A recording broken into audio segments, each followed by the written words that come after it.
There is no clear timeline for when that Air Canada Express jet that is currently sitting on its tail over my shoulder on the tarmac with just swarms of crews, 25 plus NTSB specialists on the ground sifting through debris, when that's all going to get cleared up. We know that the FAA said that by Friday, this runway should be reopened, but clearly there's lots left in this investigation. We say that as the NTSB held an eye-opening briefing yesterday, essentially identifying two critical errors, at least in the early going, that are being probed. One of them has to do with technology, and specifically the ground movement that is detected through both satellite and radar that is communicated to the air traffic control tower when it appears that an incursion is possible. And what Jennifer Hamady said is that this technology, ASDX, did not send an alert to the air traffic control as it was intended to when the fire truck and the plane came within close proximity. That is something that is being investigated today. She also mentioned the fact that there were confirmed two controllers in the tower the night that it all happened. She has not identified, at least even if the NTSB knows who was responsible for giving the clearance to the truck, which one of the two it is.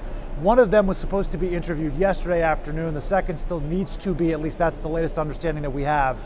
Waiting for more information on that. But what Hamady's point was, big picture, is that it's standard operating procedure, at least right now, at airports across the country to have only two controllers in the tower in those overnight hours, simply because there is less volume. But it does raise questions about whether that's safe. For instance, we spoke with a former controller who said that leaves you no margin for error, because especially when there's fatigue, coffee breaks that need to be taken, you may be down to one person, and catastrophe can happen if there is a single mistake. So all of this is part of a broader sweeping investigation that is only in its early stages right now. At LaGuardia Airport, Sam Brock, NBC News.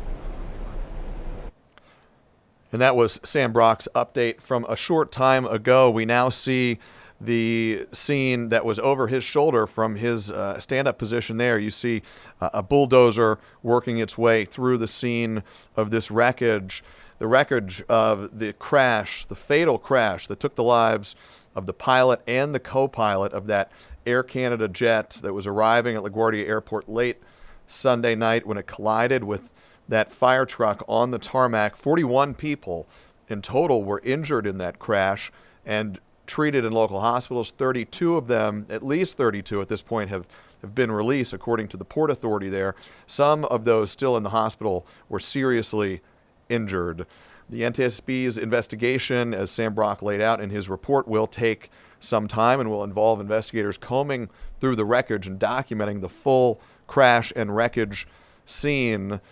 The timeline still a question mark on when all of this wreckage will be cleared off of the runway, and that runway will be reopened to air traffic at one of the busiest airports in the nation's largest city.